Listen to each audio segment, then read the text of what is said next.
I'm not even eating a lot, but I don't know why I'm gaining weight or why I'm not losing weight. Here's the thing, Habibti. I believe you. Absolutely believe that's what you believe and that's what you experience.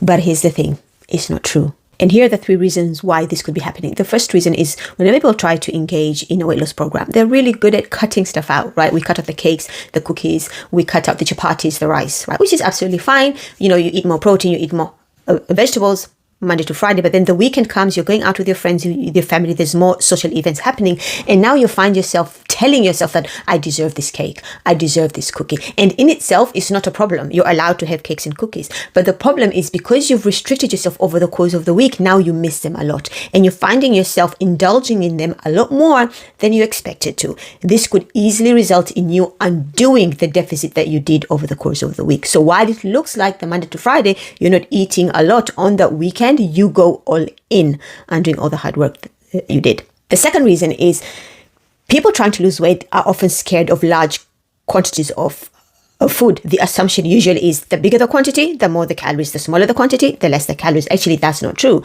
And because this is the assumption, they find snacking is better than sitting down and having a meal. So they may skip a breakfast, even if they're hungry, they skip a lunch, they skip a dinner. But because they're still hungry, they end up picking and snacking on other things. And because those other things may seem small in their minds, I'm not eating, it's just a little snack.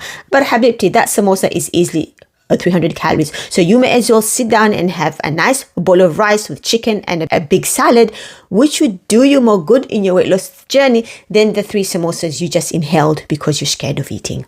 And the third and the most important reason is so many of us haven't built the skill set to be able to be healthy when life is hard, right? We can be really good, stick to exercise, eat our protein and vegetables when we're in routine, when we have a structure. But the moment life gets stressful, the moment Allah is going to test us, as He often does, we turn to food as a coping mechanism. Now, these episodes, they may be like once a week or twice a week, but the overeating that can happen in these episodes can easily undo the deficit that you've tried to create over the week, right? So yes, it feels like you're not eating a lot, but if you're not losing weight, you're either underestimating how much you're eating, you're either overestimating how much you're moving, or you're doing both. This is why when I work with women, I work with high-achieving Muslim women, one of the things that we look at is their behaviors, because so many of us have behaviors that we're not aware of.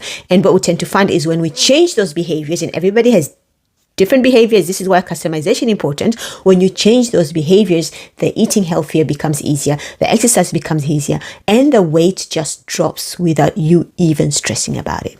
So if you're someone who's been struggling for a long time, let's have a conversation, inshallah. Assalamu alaikum.